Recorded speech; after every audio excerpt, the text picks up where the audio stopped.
Good afternoon, everyone. Thank you so much for joining in our virtual space right now. So we are going to just give it another minute or two as people kind of slowly start to filter into our space here, but would love to hear a little bit from you all in the time being. So I'll put it in the chat, but if you wouldn't mind sharing number one, your name, two, your pronouns, number three, where you are coming to us from today, and then number four, one thing that you look forward to learning today.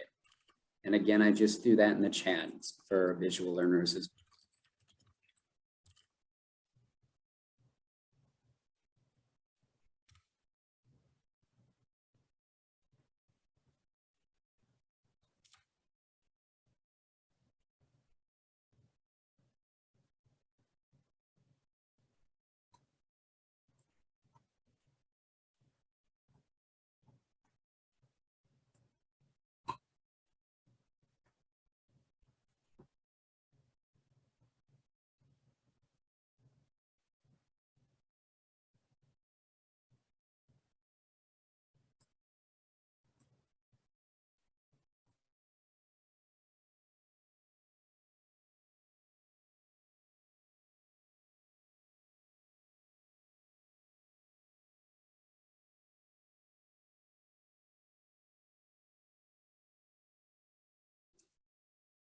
Alrighty, I know that we have some more people joining us today, so you might see in the chat that we're just asking a little bit of feedback from you all.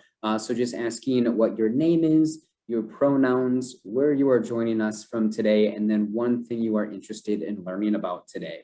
And we'll probably just give it another minute or two, and then we will get started and just kind of begin with some Zoom etiquette here today as well. Awesome. So I'm seeing Ohio, Bismarck, very cool. Colorado. I love national presentations. It's always fun to see where everyone's at.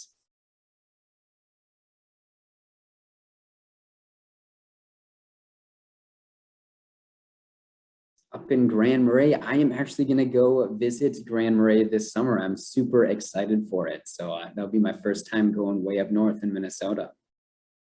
We have someone from Nebraska. Awesome. And so please feel free to kind of continue sharing in the chat your name, pronouns, where you are joining us from, and then what you're interested in learning about today. So just someone sharing that, learning about some prevention techniques to implement at the high school level, and hopefully we can answer and provide some more information for you about some of those questions. But now I'm going to turn it over to Sam so they can offer a little bit of Zoom etiquette. And just one quick update is that we are recording today, so just so folks can be aware about that as well. Welcome again, everyone. Just a couple pieces of Zoom etiquette and some pointers for navigating the Zoom room. A couple of things, if you look at the bottom left of your screen, you'll see a microphone that says mute. I'm asking that everyone keep their microphones off for now, but you are welcome to type your questions into the chat during the presentation. You should be able to see an option towards the middle of your screen that says chat. If you click on that, it'll pop up and you can type in your question. Just a couple of other things. I know that there are a lot of folks in the room. There may be a lot of questions, so we'll do our best to answer your questions live. And if we don't get to your questions live, we'll make sure that there's space to follow up after the presentation. If the chat is not an accessible way to ask your question, feel free to put the raise your hand function under that option on the right of the screen. If you click that, Fatima, our tech support person, will make sure that that we pause and we pay close attention to your question. Just go ahead and use that if chat is not the best way to share your question. In keeping with that, around tech support, Fatima Hayoma will be our tech support and Zoom room help. So if you need help finding a function, or if you're struggling to figure out your volume or something like that, or if you have a question for the, me or Hunter or someone else, feel free to share it with Fatima, and Fatima will help you get all the information that you need. We want folks to feel comfortable and welcome in the space, so please don't hesitate to let us know if there's something else that we can be doing to improve your online experience or make the presentation more accessible for you. We also ask that folks that are chiming in verbally, whether during the presentation or at the end of the presentation, that they reflect on the speed of their speech so that our wonderful ASL interpreters can keep up with your awesome comments. We want everyone to be able to hear and see each other as best as possible. So thank you for your attention to these announcements, and we'll get started here. Perfect. Thank you, Sam and Hunter, and welcome everyone to our webinar titled The Art of SARTs, Embedding Prevention into Response. So my name is Fatima Hayoma. I use she, her pronouns, and I am one of the Rural Projects coordinators at the Sexual Violence Justice Institute at the Minnesota Coalition Against Sexual Assault. In my role, I provide training and technical assistance to rural grantees who are doing multidisciplinary team or collaborative work. As Sam already mentioned, I will be handling the tech and chat today, so feel free to message me if you have any questions regarding tech support or questions that you have for Sam or Hunter. And as you can see on the screen, today I have my two wonderful coworkers who've already spoken, Sam and Hunter. Sam Schmidt is a doctoral candidate in multicultural women and gender studies at the Texas Women's University and holds a Master of Arts in Criminal Justice from Washington State University. Sam brings a passion for the Sexual Assault Kit Initiative after researching sexual assault kit accumulation at the rural Washington and Idaho border. Sam coordinates trainings and activities for Sexual Assault Kit Initiative sites, develops statewide protocols in victim survivor notification, advocacy, investigations, and prosecution. Sam also provides technical assistance to agencies and communities across the state responding to local sexual assault kit accumulations. Finally, I also have my coworker Hunter Beckstrom. Hunter joined MINCASA as the Prevention Assault Sexual Exploitation Specialist, but recently was hired as a coordinator. Since the beginning of the anti-violence work in 2015, Hunter has had the privilege of working as an advocate and educator in a multitude of capacities, including a variety of shelters, college campuses, and community advocacy centers. Through this experience, Hunter has developed a passion for centering prevention strategies and community-level change in all of his work. In his current role, Hunter offers technical assistance and expertise to prevention programs and safe harbor protocol teams across the state of Minnesota. Hunter holds a Bachelor of Arts degree in sociology from Winona State University and a master's degree in gender and women's studies from Minnesota State University in Mankato. And before we get started, I want to acknowledge that this project is supported by the Office on Violence Against Women, U.S. Department of Justice. And on that note, let's get started. I will hand it over to Hunter and Sam.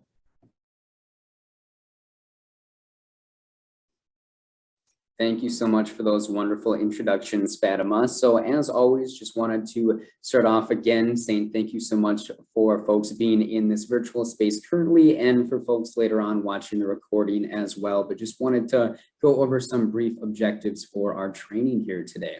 So first and foremost, we just wanted to provide a general overview of the relationship between prevention and systems change or also response in your communities. We're also going to be discussing some considerations for teams that want to begin their prevention work while being in collaboration with their local communities and members in those communities as well. And then we also want to offer some strategies for prevention work while also still being aware that you are response focused within your sexual assault response teams. And then finally, offering some very tangible and attainable tips and tools in order to guide you as you kind of begin this work with prevention and response as well. So next slide, please. All right, and just kind of framing our conversation about why are we talking about this today, and then also interestingly, why we chose this title for our presentation today as well. So the art of SARTs. And so it's really cool because Sam was able to kind of offer this analogy, but the fact that really integrating prevention into your sexual assault response team is a little bit like an art form, actually, because we know that, like arts, prevention really encourages us to use our creativity, think a little bit outside of the box, and be flexible, right? And so we know that each community will have its own artistic style, so to speak, and is going to be utilizing their own prevention approaches a little bit differently. So that is really why we tried to take this a little bit more interesting perspective on this art of SARTs. But in addition to that, furthering kind of framing our conversation is that we've gotten a lot of feedback from different sexual assault response teams across the country that they do want to do more work within prevention as well, and how that is so important, because we do know that in some ways, constant response is not always sustainable, right? Because we do want to move forward into preventing violence, but that is only half the story, right? Because that is one of the reasons that brought me into prevention, is that not only do we want to stop the violence from happening, we also want to work to build safe, happy, healthy, and thriving communities too. So really being aware of that entire spectrum, and how you as a sexual assault response team member can also hold a huge role in that. A couple other random things on a personal note. Just want to let everyone know I'm not feeling 100% today, so please excuse me if I have to take a long pause or I'm coughing or whatever. So I do apologize in advance for that. But also, Sam and I would love to hear some feedback, whether in the form of comments or questions from you all. So feel free to throw that in the chat and we will try to answer that at that time. But also please know that we're going to save some time at the end as well. So with that, that is the start to frame our training today. Now Sam is going to jump into an idea some of you might already be familiar with, and that is the 3 phases of systems change. Thank you, Hunter. And so, as Hunter mentioned before, both prevention and response are activities that belong in systems change work. So what is systems change? It can be described as an intentional effort to affect change within sexual violence systems or response processes, with the goal of better serving victim survivors, minimizing individual harm to victim survivors or harms from an institution, and then increasing access to resources and options. So a community's response to sexual violence is comprised of a web of different interconnected systems. All of them have distinct processes and goals, but that might include improving individual systems response, working within a specific agency or organization and improving their response. But maybe it could also include coordinating and improving relationships between systems.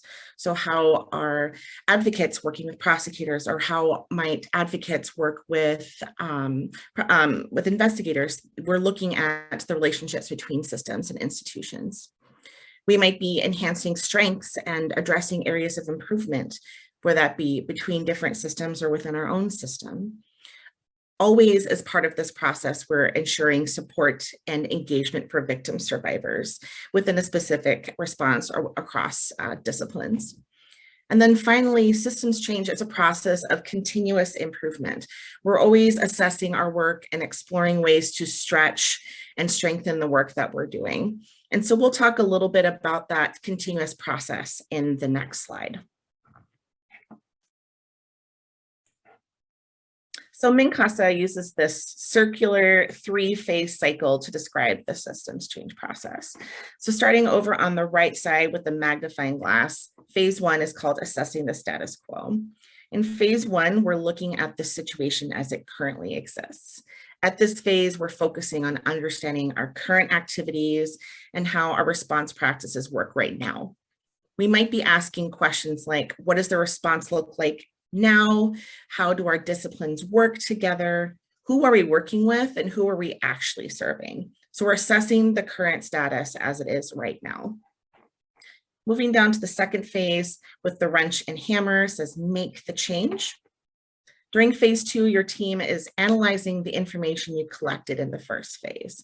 You'd be digging deep and identifying gaps and barriers in service provision, looking at possible points of tension or conflict on your team, and addressing the overall quality of the response. So in these phases, in part 1 and 2, it's really important to hear from victim survivors who've navigated these systems in your community to get a good sense of what their experiences were and where improvements are needed.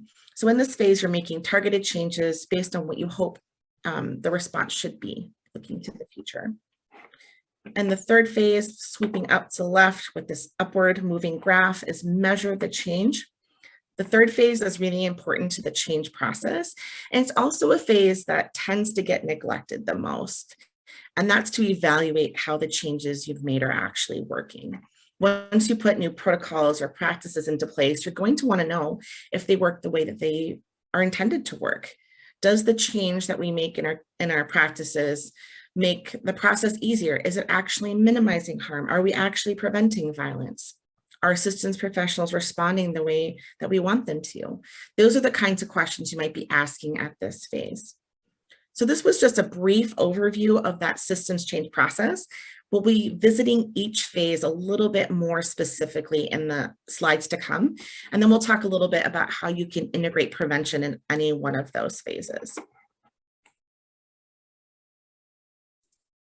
Wonderful. Thanks so much for sharing the 3 phases, Sam. And so as we're kind of starting this conversation about prevention, some folks might be familiar with what you can see on the slide here about this story of the 3 siblings. And of course, some folks might be familiar, but I'm just going to share just a brief iteration of what that can look like. So generally, what this story looks like is that there are 3 siblings. It is a beautiful day, unlike today in Minnesota, unfortunately, but they decide it's a wonderful day. They want to have a picnic by the river.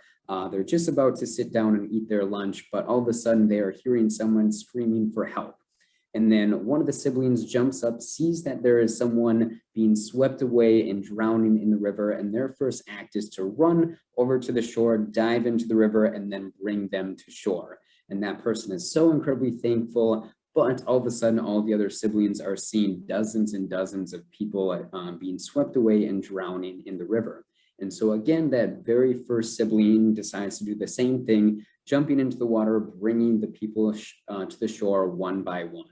That second sibling takes this moment to think, and maybe they see that there's a large boulder in the middle of the river. So they decide to point out the different shallow areas of the river, or maybe there's some low-hanging branches that people can grab onto, or maybe there's like a shack next to the river that could have some life jackets or a boat perhaps. So that's the role that they take on in trying to save folks. And then that third and final sibling takes an even longer moment to think and is asking themselves, well, I wonder why there are people in the river in the first place. So they know that when they came down to the river today, they had to cross a bridge. So maybe did the bridge collapse, or is someone else actually pushing people into the river? Or is there something valuable perhaps in the river that people are trying to retrieve?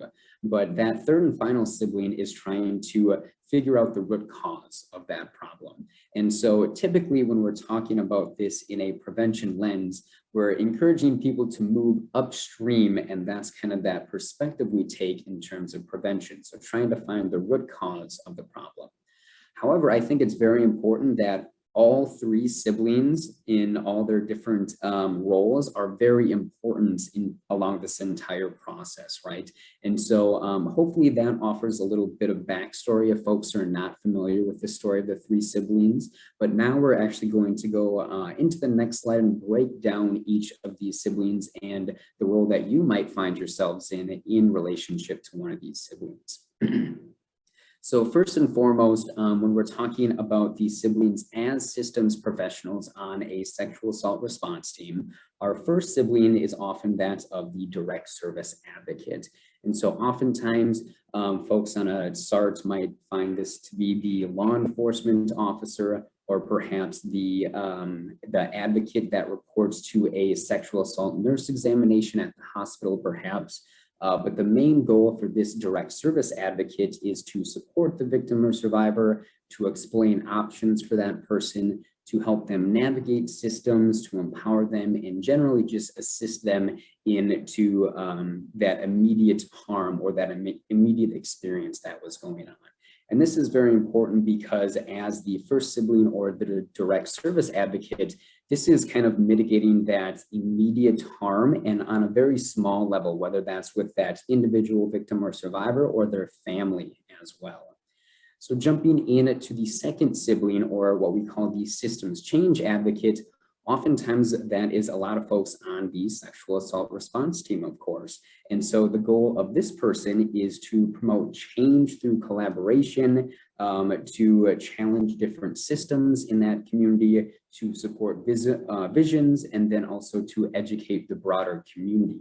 And so within this context, you can see that it's a little bit wider, so on a macro level. So they're trying to influence change on a broader scale within the community. However, that's very important because oftentimes it has a trickle-down effect into influencing the different relationships or individuals within that community.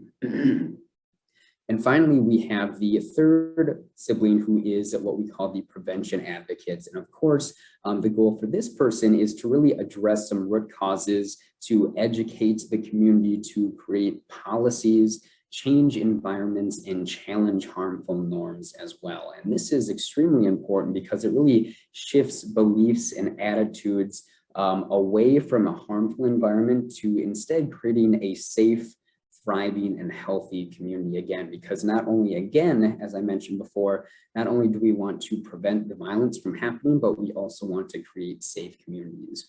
And so as I had mentioned with this story of the three siblings, every single one of these members is a crucial part of your community's response and prevention activities that you might be trying to bring to your community. However, on the next slide, if you wanted to switch the next slide, Fatima, we want to hear a little bit from you all.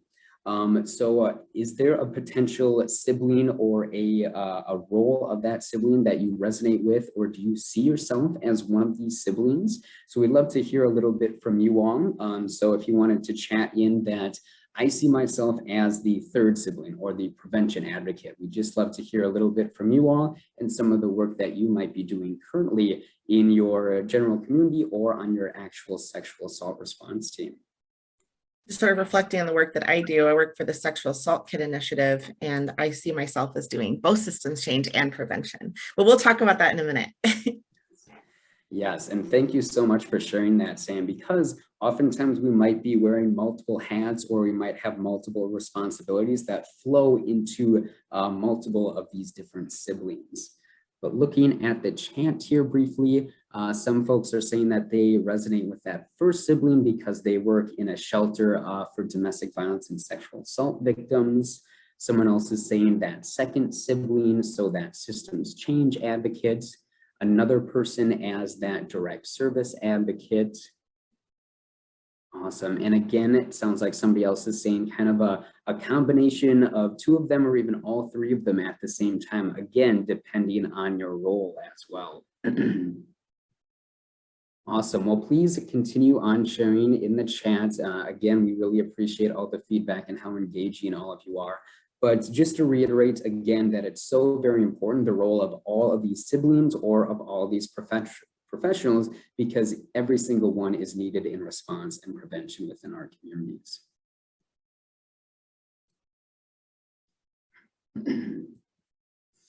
All right, so now we wanted to get a little technical, but not too technical for you, but we want to introduce this idea of a primary prevention.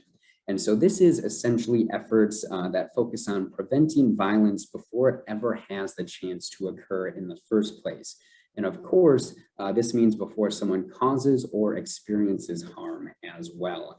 And so as I had talked about before in relationship to that third sibling, some of the different activities that are included under primary prevention is social norms change, maybe advocating for policy and legislation, addressing root causes, and so much more. But again, it's very important that we really try to engage in primary prevention because it really targets the social, cultural, and environmental causes of sexual violence. And then with those targeted changes, through primary prevention, it really ultimately prevents people from engaging in sexual violence as well. So again, please just remember that primary prevention really works to prevent violence from happening before it even occurs. And next we have secondary prevention, which is essentially responding to violence or harm after it has already happened. And so oftentimes this is the vast majority of folks who find themselves on sexual assault response teams, right? We know that there are victims and survivors in the community, and we are trying to respond to the harm that has already happened.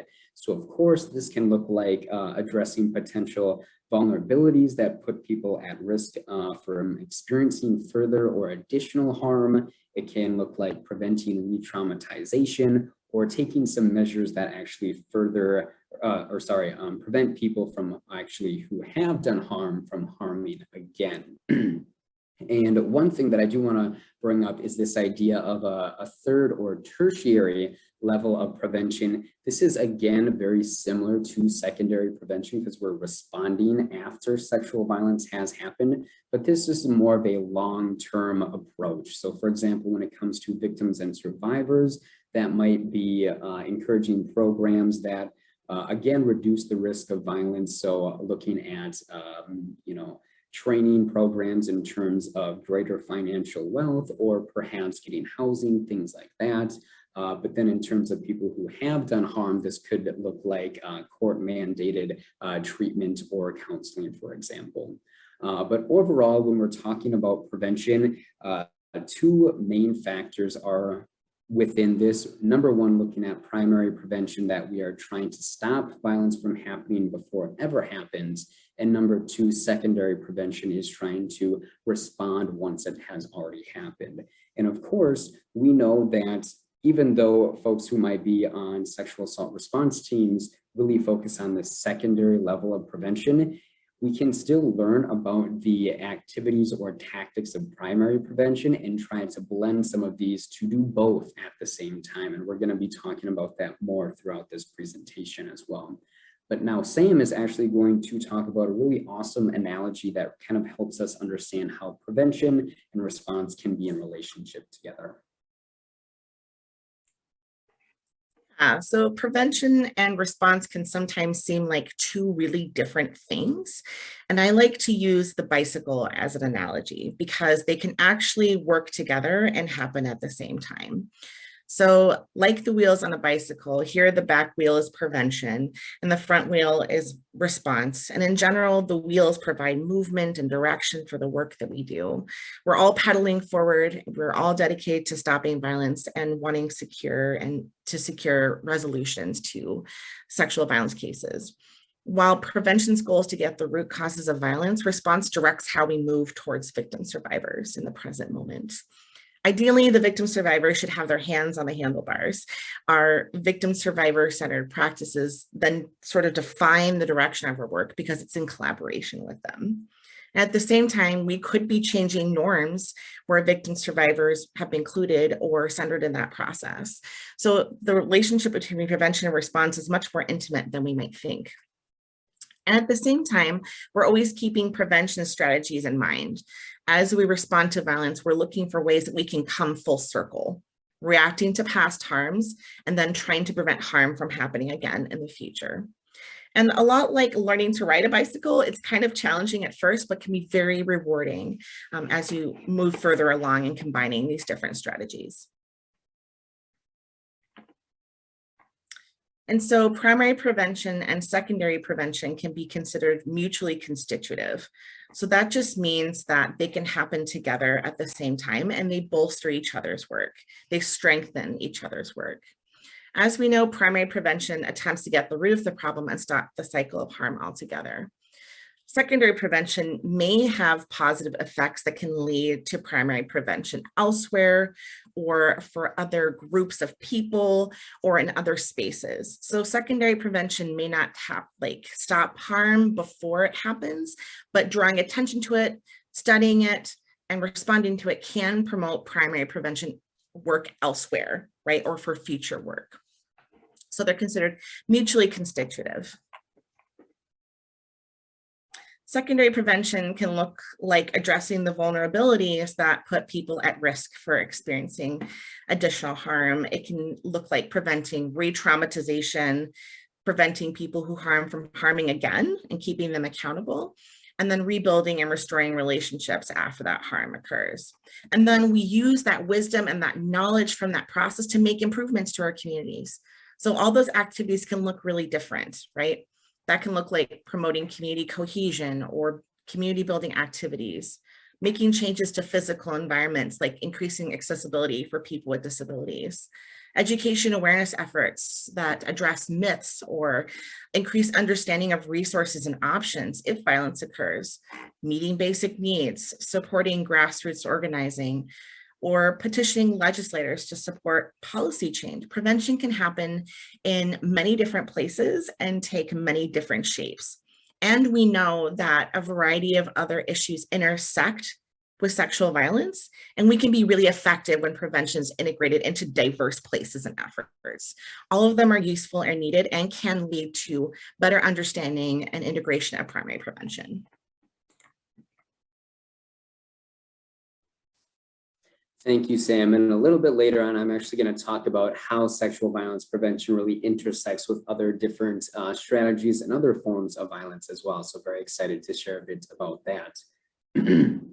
But here, I want to reiterate some very key concepts and components of what we can do to make prevention practices be very effective and impactful for our communities. And so first and foremost, the idea that people respond a lot better to honey rather than vinegar, right? And this really goes that it's the fact that people want to feel effective, and it's a lot easier to rally behind an idea that's more positive rather than negative. Additionally, looking at that second point of creativity, just like how we talked about before, of really trying to be more creative within the art of your sexual assault response team, really trying to think outside the box and be a little bit more flexible as well. In terms of partnerships and evaluation, I'm actually going to save that for a little bit later since we're going to dive into those topics a little bit more. But the next point about being community driven, this point is incredibly important because if you are trying to be community driven, that means that a response for that community has to be by the community. So when Sam was talking about that second phase of systems change and making the change, Sam was talking about getting feedback from other stakeholders like youth or victims and survivors or other community members, right? And so that ensures that you are really trying to be connected with the community and make sure that the community is a part of this entire response as well.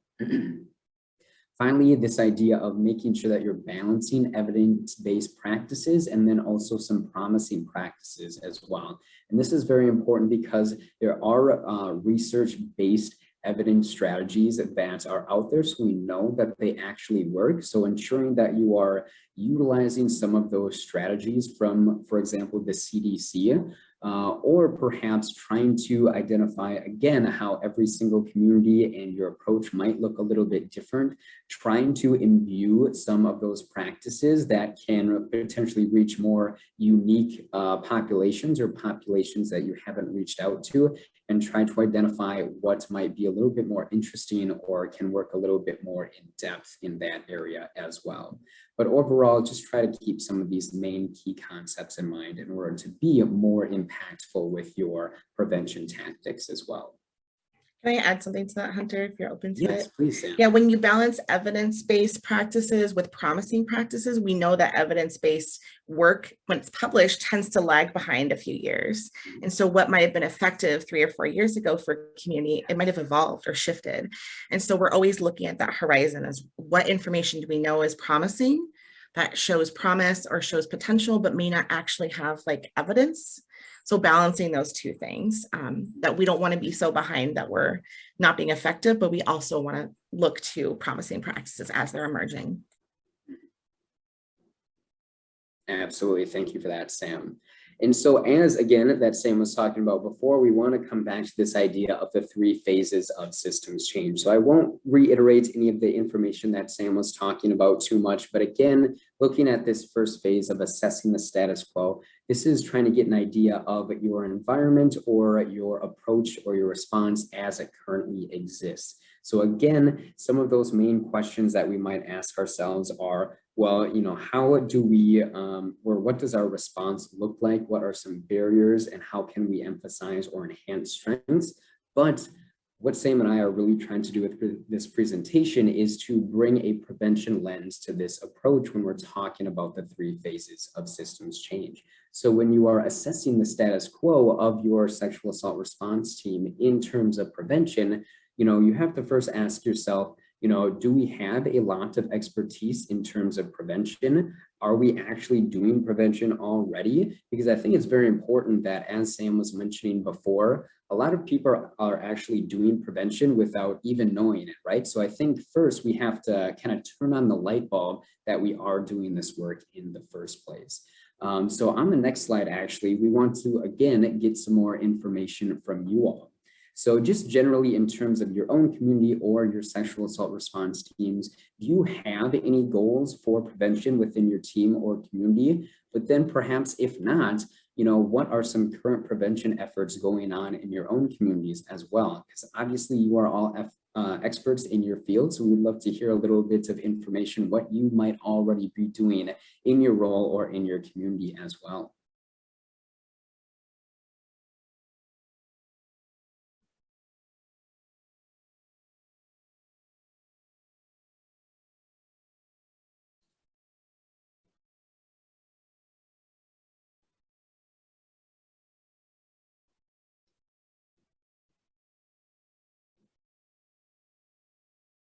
So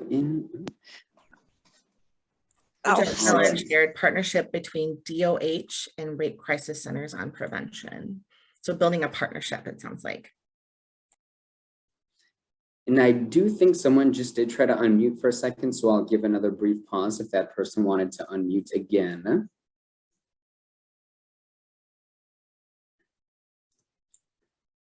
But yes, overall, just looking to, oh, I just interrupted again. My apologies. Sorry about that. I'm better. No, it's I'm okay. better at voice than typing into the chat.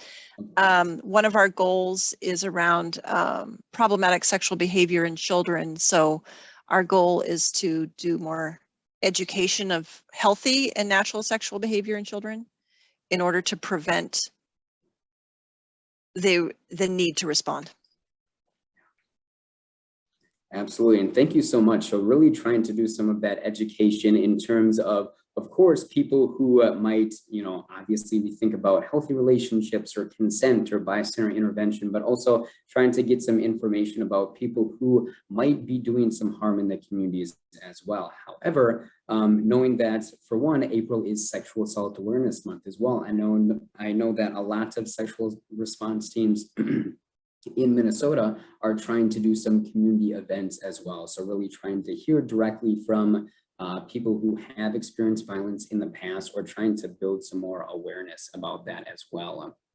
From a systems change perspective, it also sounds like we're trying to minimize the unnecessary interactions between children and institutions. We know that institutionalized children have a variety of negative health experiences, and that can be traumatizing if it's not necessary to interact with the institution or a system. And I really like this last point as well. So really trying to prevent re-traumatization by implementing a 24/7 on-call SANE, so a sexual assault nurse examination team at the hospital. And that's actually a little bit related to what some of the examples that Sam might be sharing a little bit later as well. And so again, really trying to capitalize on the expertise and the tactics or strategies that you already are aware of on your team. So again, doing what you're already experts in and then trying to blend that into new ideas and strategies as well. And then of course, yes, thank you so much for being aware of Denim Day, which is on April 27th as well. So wearing denim in support of survivors as well. All right, and of course, if folks have any more thoughts, please throw that into the chat as well. But want to jump into the next slide about Sam is going to be talking about how to, being aware of what we're already working on in our communities as well.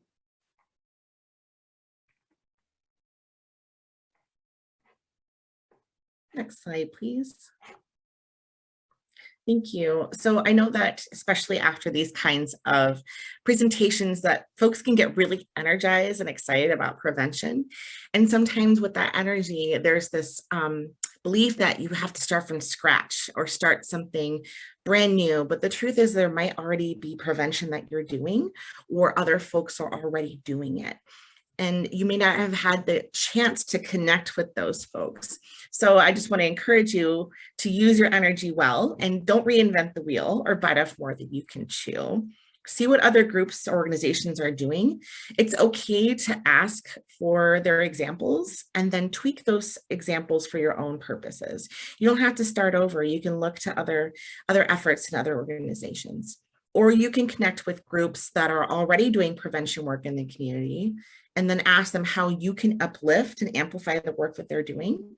Sometimes it's better to just invest your energy and time in something that's already underway instead of trying to create something brand new. And Hunter will talk about this a little bit more, but building strong partnerships will help you do that. One more short little activity to get our brains moving and thinking about the role of community. In 1 or 2 words, please think about this question. What does the word community engagement mean to you? Can you describe it in 1 or 2 words? Take a moment to think about it and then share your response in the chat. So I'm seeing the word together, embrace voices, commitment, collaboration, shared power. Thank you, Carolyn. We'll talk a little bit about that later. Yes. Meaningful collaboration, again, collaboration and togetherness, coming back.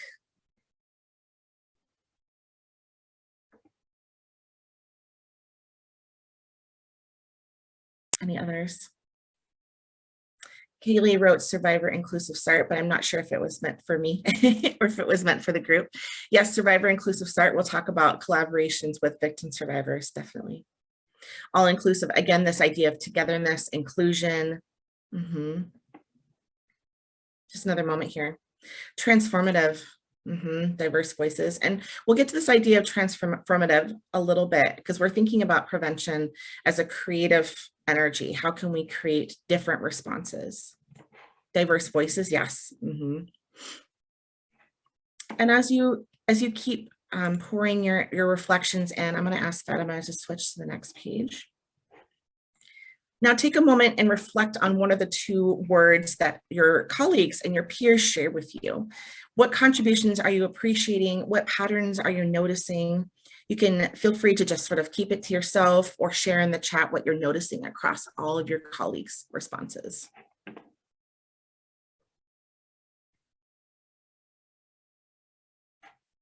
And noticing some patterns around togetherness, gathering, collaborating. Other patterns folks are noticing?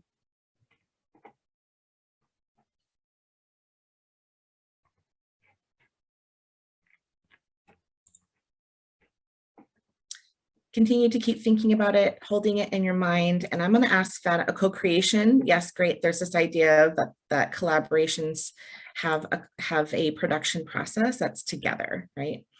As you keep responding, I'm going to ask Fatima to collect and compile your answers. If you think of something new, add it to the chat. And what we're going to do is create a word cloud. And these responses will help you recall the energy and the intention of what you want community-driven work to look like so that you have something to refer to launch after the webinar is over. And so notice that these are all qualities and strategies that your work should use. If you're appreciating togetherness, then maybe we should be doing togetherness in partnership with community. I'm just going to chat a little bit about strong partnerships in the next slide, but if you still have other words, or other patterns you're appreciating, feel free to share. Thank you so much, Sam. I always love those like short one-word answers because they are so tangible to be able to move into our actions as a sexual assault response team or just within our community. So I'm just going to reiterate some of the words that I had seen show up in the chat. So building power, having shared power, being inclusive and diverse, being transformative, having allyship, collaborating, just being together, and then having commitment. So just kind of trying to keep some of these words in mind as we're talking about trying to build these strong partnerships. So kind of getting into this idea here, as we already have, of course, a very solid foundation of what this looks like already, but just the fact that partnerships are key because not one single person or not one single group can or actually even should be doing all the work there is that could be happening in a single community, right? Because we have to be aware of the fact that there are very different avenues that might approach other populations or other barriers in a much more effective or impactful way as well. And also the fact that prevention really needs to, again, be a community process that involves everyone at the table as well. And so this can include some different community participation, community messaging, and really, again, I think someone had actually mentioned at the very start of the presentation, finding those tangible actions to be able to sell or have buy-in for prevention. And that is really key, right? Because I think we have to be able to, for one, ensure that our prevention activities are tangible so we can actually see what is being done, but people can rally behind those ideas as well. So one example that I can share really briefly is the fact that when working with a Minnesota Safe Harbor protocol team, that is basically a sexual assault response team here in Minnesota, but that just specializes in trafficking and exploitation. They just started their Safe Harbor protocol team, and as a group, when they first met, the first thing they did was ask themselves, who is not here at the table that needs to be here? And importantly, they came back to that conversation or that question time and time again, because we know that there's a lot of turnover in these fields. We know that after years, they could be new community organizations that you really want to partner with. So really asking yourself who needs to be here that might currently not be here as well. But of course, you can also see on the slide some things that you also had shared in terms of community engagement. So having this idea of collaboration, mutual success, or beneficialness, things like that as well. And so I do also want to share another example of how important community partnerships are as well. And so about a year ago, I had the opportunity to work on a report called the Authentic Community Engagement in Safe Harbor Report. And again, I will share that link in the chat in a moment after I'm done touching on this. But I actually had the opportunity to connect with two different groups. So number one, that was youth who had lived experiences or were in the life of trafficking and or exploitation. And then also with culturally specific organizations that had served people who had been in the life of trafficking and or exploitation. And basically the goal of this report was to determine how to improve engagement and collaboration between these Safe Harbor protocol teams and the broader community. So you can see on the slide that we had 5 major recommendations come out of this report that was based on the feedback from these stakeholders within the community. So first and foremost, number 1 was that authentic community engagement really begins with having critical and honest conversations.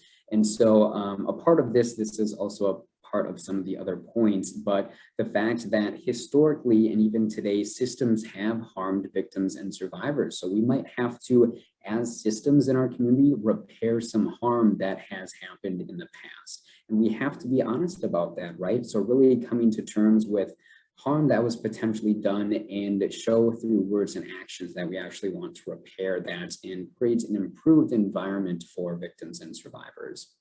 Number 2 is also developing some meaningful partnerships within the community as well.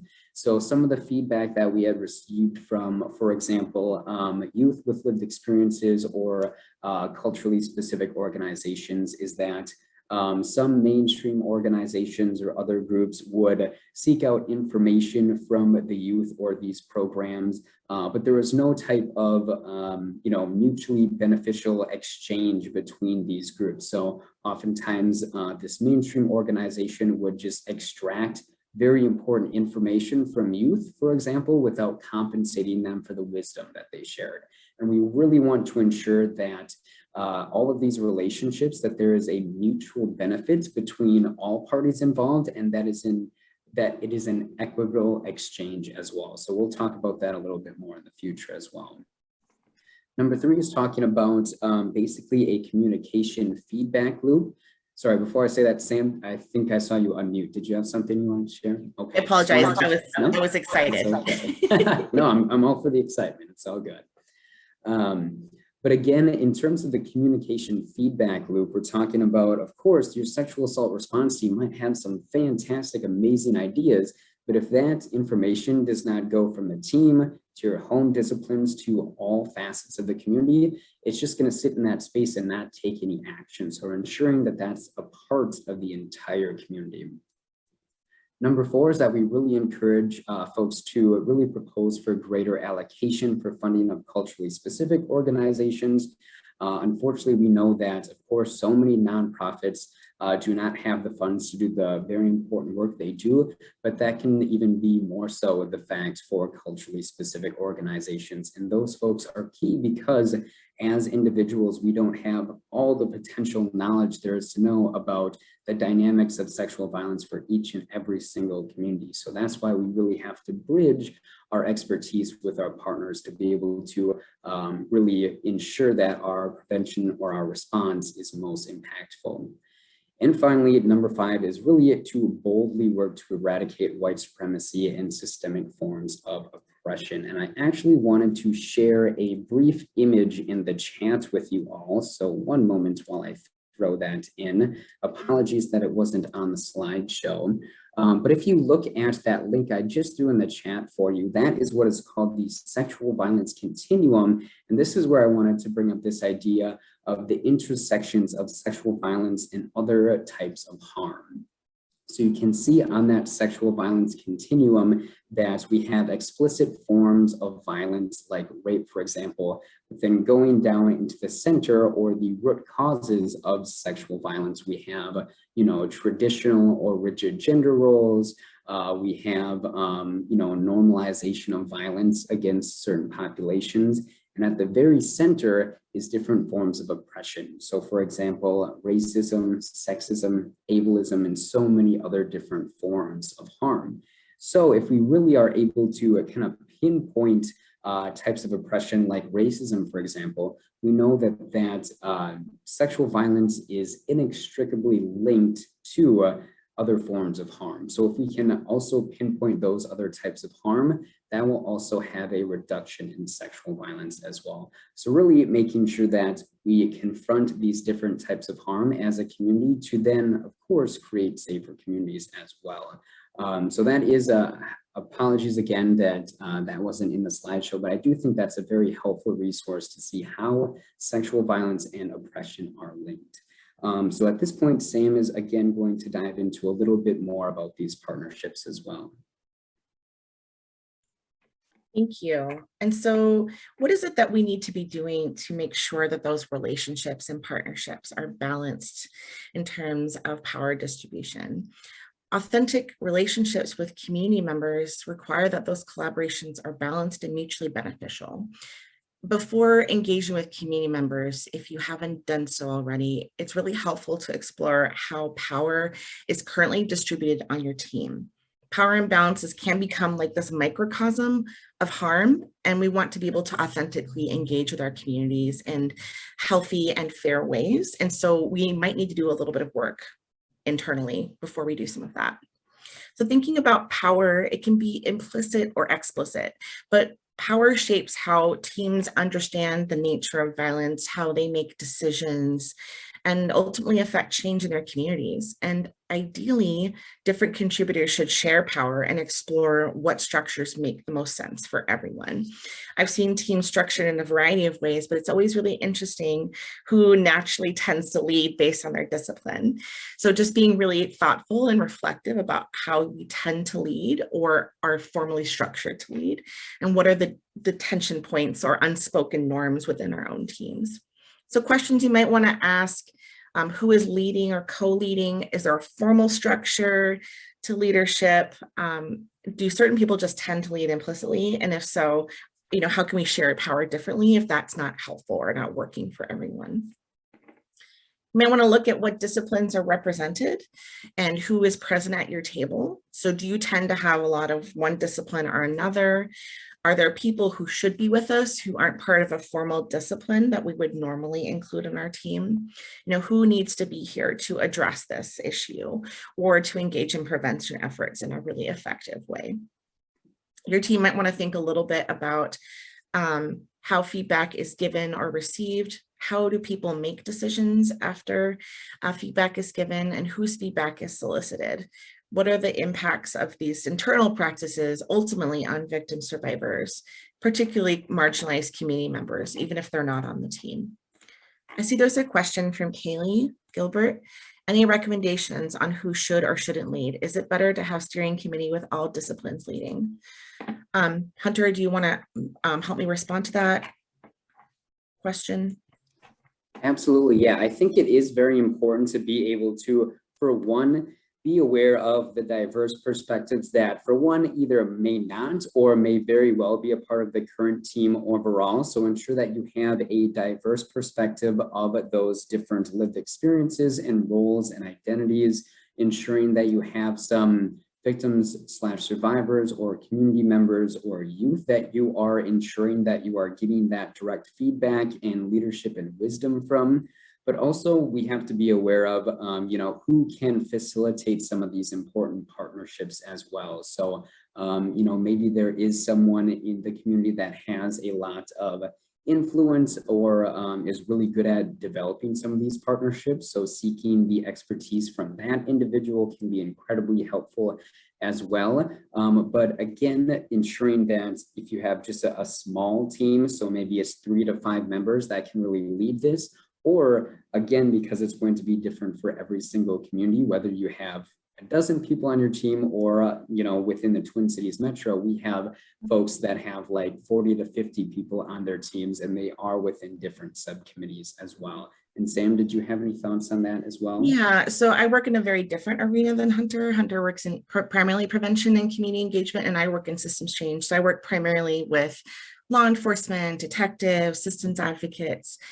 And sometimes, when I see teams that are primarily made up of systems agents, right, then the team decisions tend to lean towards systems. And it's a natural tendency because that's our role, right? Our role is to represent the specific job or the specific tasks and duties. And so one thing that you can do is to be proactive and say, okay, we know we have a lot of systems representatives. Can we recruit certain people to help us balance? Right? The idea is to always be in balance. And I think when we're in balance, we can check each other and challenge each other. So just thinking about, is there a lot of representation from, community advocates? Are there a disproportionate number of law enforcement? All those things can help us ask good questions about seeking that balanced view. Thank you for your question. A couple other things to sort of keep in mind, as you're organizing yourselves, taking a look at your organization, just know that self-awareness, how you operate and the ways that you want to operate, promotes transparency in your partnership. When you know how you operate and can communicate that to other people, community members or local organizations will have a better understanding of where they fit into your work and how then you can coordinate your skills and interests. So how you can be mutually beneficial, it becomes clearer when you understand how you operate and how you expect other people to join you in your work. So just having that self-awareness is really helpful in building those partnerships.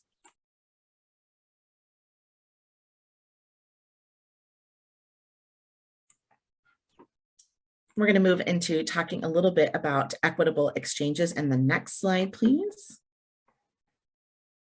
Thank you very much. And so as your teams collaborate with community members, you'll want to assess how those partnerships are working and evolving to ensure that power is balanced and the community can meaningfully participate with you. You may want to explore how priorities are set for the work. How do you determine what feels important? What perspectives were consulted in deciding what's a priority around the issue that you're concerned about? And then what role does the community feedback itself play into determining those priorities? So are they part of it, they a member of the team, or are they giving you feedback? Those structures will sort of change the flavor of your work together. You want to ask about how your teams are structured, you know, the real nitty gritty basics, right? When and where do you meet? How do you tend to communicate? And you want to ask, are those methods actually accessible for all the collaborators that you're bringing to the project? And if not, what can you do with your resources, your knowledge, and your skills to accommodate and increase accessibility for the community? So you want to consider what barriers may you be implicitly creating to make it difficult for folks to contribute. And some of those things are unavoidable, but can we minimize them? So for example, if you're consulting with victim survivors for feedback on a set of policies you're developing, you may find that there are victim survivors who have scheduling conflicts. Maybe they have small children or work more than one job and may not be able to meet during your business hours, or maybe they have limited transportation, or if they're in a rural community, they may have difficulty accessing reliable technology. So a lot of advanced notice might be needed. So just thinking about the nitty gritty nuts and bolts ways that you operate and thinking critically about access. Ultimately, those collaborations should be mutually beneficial. So you want to ask, how does your work together benefit everyone? And what is it that you're receiving and what are you giving in your partnerships? There should always be a give and a receive, and they should be equitable in value and worth. So how do you support the goals for your team and those of your community partners? So we work best when all of our efforts are respected and all of us benefit from the process. Recognition of community contributions is essential for sustaining that relationship with the community. Community members often have a really deep understanding of the issues they face, and this information is valuable. And that means we need to give credit where credit is due and not base our partnerships in extraction, like we talked about earlier. We can make an effort to value the community wisdom by honoring their stake in the issues that affect them and then making space for those folks to lead. So are there opportunities for people to have an authentic stake in the issue and not just lip service to their participation? We want them to feel like this is part of their work and that they have an authentic opportunity to contribute. That demonstrates that you have genuine interest in community safety and well-being, not just trying to check a box.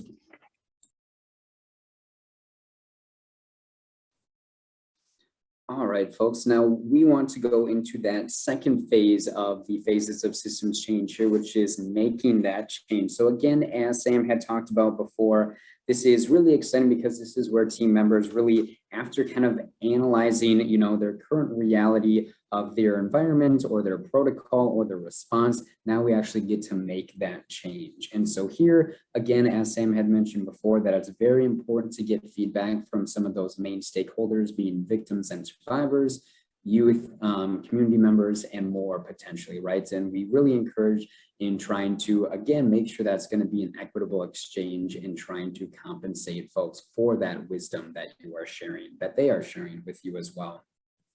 And some other ideas in this phase, or sorry, if you could go back, Fatima, my apologies. Some ideas in this phase of making change additionally is that we do have to be aware of, and I'm going to try to slightly answer a question in the chat that was brought up before about a good tool to measure team relationships when we're talking about response and protocol development. Is this idea that when we are making changes on a, for example, a SART, we know that there could be dozens of people coming together from very different perspectives.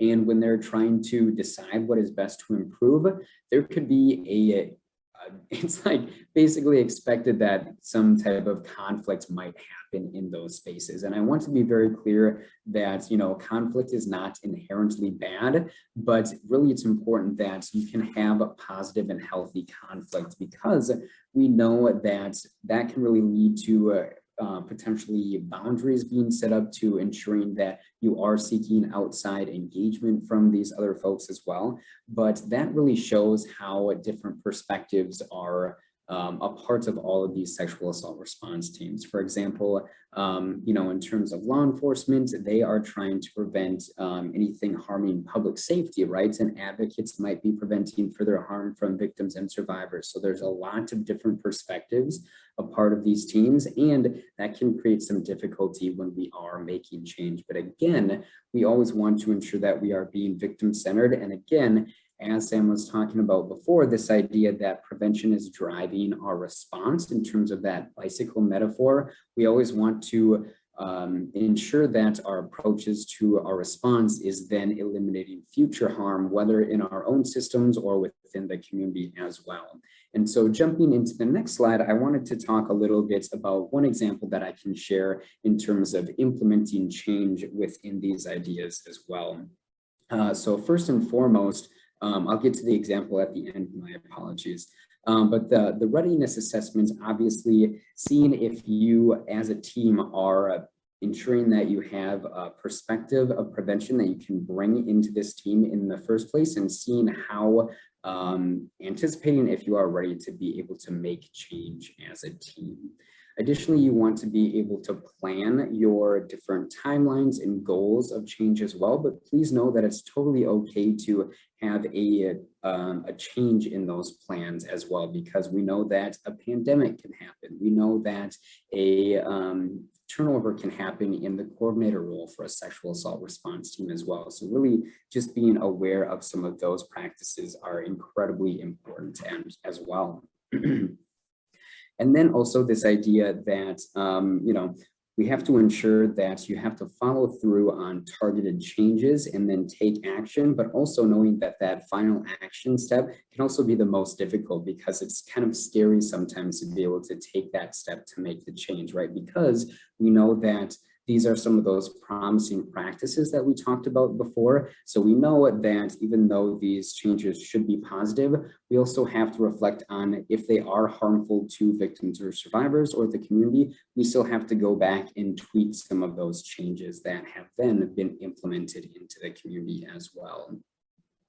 Finally, it's really important to celebrate some of these little wins as well, because we know that in terms of protocol development or changing your response, it can be very complex and overwhelming as well. So it's really easy to get caught up in the grind of, oh, we have to go through this 6-month process of updating our protocol or altering our response in the community. But ensuring, if there's a case where, a victim or survivor had a really amazing experience with systems professionals when in the past that could have been re-traumatizing, really trying to celebrate as a team as well. So here is where I wanted to share a brief example about how a kind of making change within your sexual assault response team or community can look. And I wanted to take the example of a sexually exploited youth juvenile court work group. And this was actually located in Dakota County. So this is kind of in the southern suburbs of the Twin Cities of Minnesota, if you are familiar. And so overall, the idea that most folks are likely aware that the impact that the court system or the criminal legal system can have on young people, and that can get even more complicated when that young person has been trafficked or sexually exploited. And then on top of that, when systems professionals might not be able to pick up on some of the red flags when that person might be in the life of trafficking and or exploitation as well. So a little background on this sexually exploited work group is that they had begun developing protocol to improve their response on all juvenile delinquency and CHIPS cases, otherwise known as children in need of protection and services. But in the past, this work group had a ton of different judges overseeing all these types of CHIPS cases, and then also the juvenile delinquency cases as well. And there was other examples where actually young victims and survivors were sent to sex offender treatment programs that was actually re-traumatizing for them. And then just the fact that a couple of disciplines typically being child protection and probation, there was just a lot of conflict between those disciplines, just from very different perspectives and the practices that were present there. And so for this work group, when they went through that, assessing the status quo and really trying to identify some different areas of improvement, the work group has now been jumping into the making change piece. And they're actually still in this phase of making change. So it's going to be exciting to see how they move into that final, that third level of evaluation. But again, knowing that it's cyclical. But at this point, they have really decided as a large team that there's actually a single judge that presides over all the juvenile delinquency and CHIPS cases as well. And so this is really important because it offers a lot of consistency for the youth with lived experiences in this example. And that judge in particular has a ton of expertise in terms of the dynamics of trafficking and sexual exploitation. So that is a very important piece of this process as well. And so in this example, this main judge really aims to create the smallest potential courtroom in these cases for youth to try to reduce authority, and then also really tries to take time to build relationships with that youth, and also really tries to place the power and autonomy in that youth's hands as well, and really trying to do some monthly check-ins with them as well. And now, in addition to that, there has been some protocol developed between the Child Protection Agency and probation to really heighten the collaboration and understand between those two disciplines. And then also there has been mandatory safety planning for the young victims and survivors a part of these cases, and then also mandatory trainings on red flags of trafficking and exploitation, and then also mandatory reporting as well.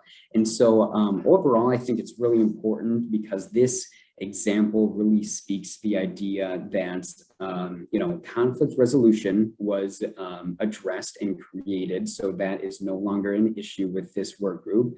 Additionally, really being able to connect with the youth in this circumstance, so the people that were most impacted in this process, and then really trying to get buy-in from a person with a lot of authority, so being that judge. So if on your team you can really connect with someone who has that amount of authority within your community, and they can really make change on that large community level, that's going to be like really, really helpful for all the work that you are trying to do in terms of your response and prevention strategy. So overall, the goals moving forward for this team, as again, they're moving into this third phase, is that one, they want to offer funding to youth as incentives to go through their programs. And then number two, to actually mandate all reports of child abuse in their county are actually going to be sent to a formal subcommittee to basically assess the specific needs of that youth as well. So again,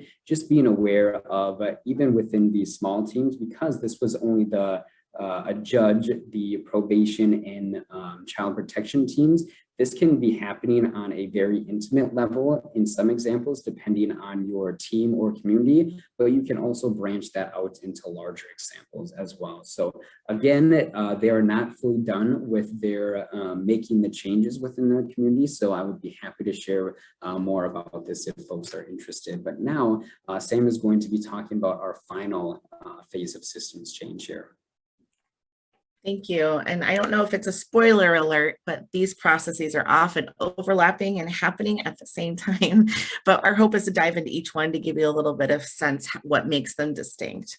So now we're swooping around to the third phase with the little upward graph called measuring the change. Now we've arrived at that third stage. And again, this is the phase that people often aren't doing as often as maybe they would like. Maybe they feel like they don't have time. There's lots of reasons that this gets neglected, but it can be really useful. So at this phase, we're collecting data, we're measuring and analyzing our outcomes, and we're asking questions about, how can we shift from the status quo and how can we implement those changes using the data that we have, right? So we're always kind of engaging in all of the processes at the same time. We're keeping our status quo in mind. We're thinking about the changes we want to make, and then we want to ask, are we being effective in the changes that we're making? So moving on to the next slide, thinking about how can you evaluate prevention? So what does it look like to actually evaluate a prevention project or evaluate a prevention effort, no matter how small? So first, I want to recommend that folks start with the planning, sort of identify what your desired outcomes are at the beginning, right? So when you're in those first couple of phases, you've assessed the status quo, you want to make some changes, but you want to know what you want to work towards. So you want to identify the outcome that you want to happen. You're going to think about what would happen if your prevention work was successful, keeping those things in mind. So identify what you want to happen. And then think about what you want to better understand in relationship to your prevention goals. It will help you decide what kind of information you might want to collect and which individuals should be involved in that collection. So choose your tools. There are lots of different ways to evaluate prevention. It doesn't have to look like a survey or a quantitative, complex kind of collection process. It can be quite informal, but you want to choose the tools for the right project, right? Do you need a hammer or do you need a screwdriver? So the method sort of depends on the information you're collecting and the outcomes you're assessing. So you might be in a position where you need something more structured, or you might need something a little less formal. So at this point, you might also want to think about what are the benefits of working with an evaluation partner, if that's a possibility or a resource for you, or who do we know that's really good at, numbers or collection of data. Don't be scared of the data collection process, because you don't have to be an expert. You can actually do quite a bit with the skills that you have, but sometimes it's great to have an evaluation partner if it's available to you. I'll talk a little bit about our work with the University of Nebraska Omaha in a moment with the SART project. Then you want to sort of think about how you want to collect and organize your data.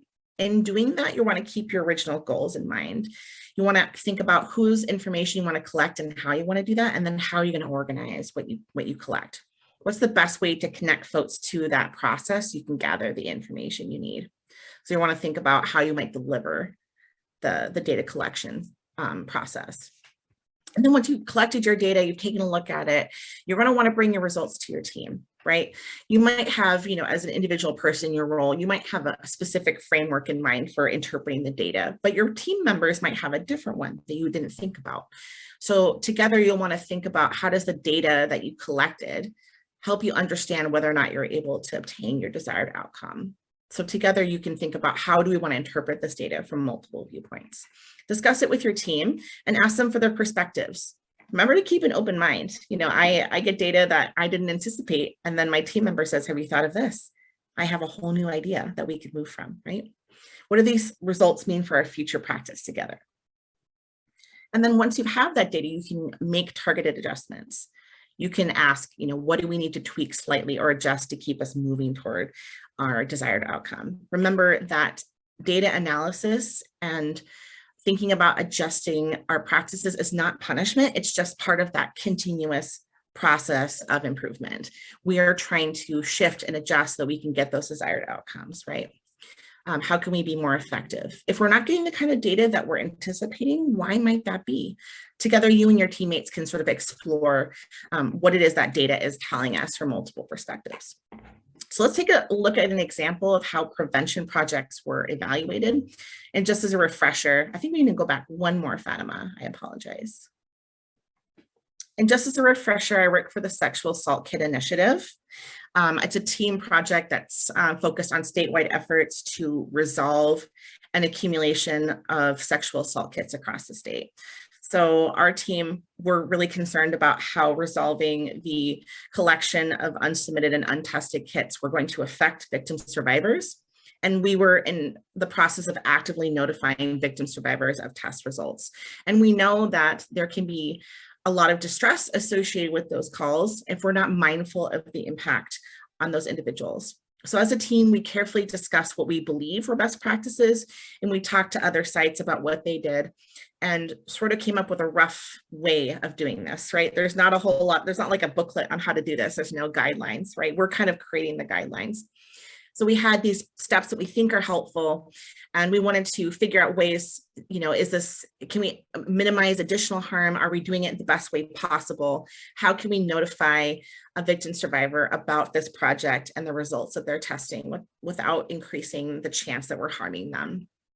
So we wanted to be able to assess, what happens when we make that notification. So our advocate worked with the University of Nebraska, Omaha to develop a victim survivor survey.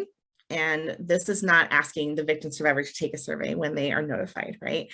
It's a way for us to code the conversation that happens so that we can get a better sense for how that victim survivor is experiencing the call. So we developed a survey in relationship with UNO and then asked a victim survivor panel in another state to review the questions and to review our process and to ask, is there anything we can do to improve this quiet internal process? Is there anything that you think would be harmful? And then they were compensated for their time. And after a couple of revisions, we rolled out the survey. So when our advocate started making notification calls, that advocate started coding the conversations. So if we got, a reaction or there was feedback for us in that call that was recorded, and then we use that information to improve our notification practices. And now they're extending that survey to folks who want to provide more in-depth feedback. So sometimes victim survivors say, I want to speak to the original investigator, or I want to talk to a supervisor or something. And then that's an opportunity to collect even more data so that we can improve our practices without putting the burden on the victim survivor, right? We want to just do it in a quiet way. When we were collecting this data, we started to review the patterns and things that we're noticing, and we made slight modifications as we're moving forward. And we rely on that victim survivor panel to continue to guide our work as we tweak and assess our data collection process. And what we're learning as a result is that victim survivors were really excited to get information about their cases years later. Sometimes they felt forgotten or they felt like people didn't care. And then we're learning this information about the best way to deliver information to that person. Sometimes people were mad and angry, and we can also anticipate, the variety of experiences and responses that we're going to get, and then tailor the way that we deliver information to them in ways that meet their needs, connect them to resources, and minimize harm as much as possible. So we're using this knowledge that we're gathering to inform our notification practices in our project at our pilot site and giving recommendations to other communities. Here's what you can do when you anticipate a victim survivor response. So that's one way that we've begun to assess qualitatively, right, the responses. We're also working with the BCA to understand, the demographic patterns within delayed notification or delayed development on their case, and we can understand if there are systemic patterns there. So for example, we're learning that a lot of folks who have housing insecurity obviously have difficulty staying connected to their case. We can make efforts to collaborate with folks around housing security and ensure that people have communication with systems moving forward. So these are ways that we can expand the work that we're doing and use existing data to sort of dig deeper to improve our processes. I love that example. Thanks, Sam. And I think it's really important because evaluation can be a very intimidating process, but also looking back at those 3 phases of systems change, we can kind of, make some educated guesses as to what our evaluation might look like in those first 2 phases to then better inform how we actually go through some of those tools as well. And just so folks know, this is our last slide before we, check in with some questions. So I will go through this quickly because I know that we only got just over 5 minutes left. So I will encourage folks to kind of start brainstorming some questions that you might have if you haven't been doing so already. So just finally encouraging some additional questions that teams might want to consider in terms, again, of a prevention lens is that number 1, being aware of the fact if you are already doing some prevention work, and if not, would that really fit within your team, right? And how you can, build that a little bit deeper and kind of gain some more expertise in terms of prevention within your response as well. But if you don't have that, trying to identify who some of those community partners might be, because oftentimes a lot of prevention work is already happening within your own communities. Again, really trying to measure what success looks like can look very different, and it is difficult to measure success in terms of evaluation, because when we're talking about prevention, we are talking about trying to look at behavioral change, and that can take a long time to actually be able to see within our communities. So really trying to ask ourselves, well, what do we want this to look like in the future, and how can we improve or enhance some of those strengths that will uplift that success as well. And then finally, again, looking at who is most able to do some of this work again. So that again kind of goes back to this idea of who is most fit, whether it's your sexual assault response team or others in the community who might be a little bit more adept to be able to begin this work. But please just keep in mind that in terms of the 3 siblings, we are all bringing a ton of amazing expertise into whatever role or whatever hat we're wearing, and we can all take on some sort of prevention strategies, even if our main focus is that secondary prevention or response as well. And so with that, Fatima, if you could jump us to the next slide. We do have about 5 minutes, so we'd love to answer any questions that folks might have.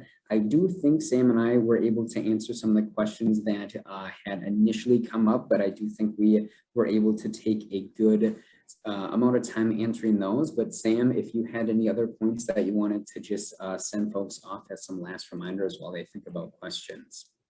Just remember, progress is progress, no matter how small. That little wins are just as important as some of the big projects, right?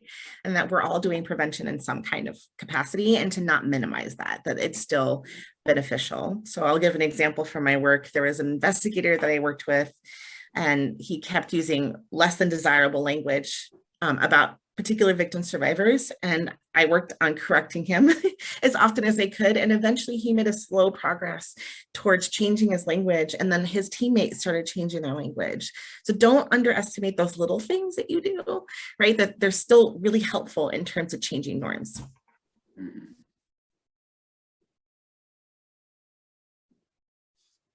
And Fatima, if you wouldn't mind jumping on to the next slide, just so folks can see our contact information in case, you know, folks are, I know that I definitely have to dwell on some information before I have some initial questions, but just to reiterate with Sam, like, I just love the idea of that slow change over time, because it really does emphasize different values, different norms within those spaces, and that can have huge amazing consequences for victims and survivors in the future that can actually, you know, eliminate any future re-traumatizations, or just ensuring that you are more victim and survivor centered as well. Please keep those questions coming. I'm happy to respond or share my thoughts with you. Or do you have other folks have reflections on the presentation?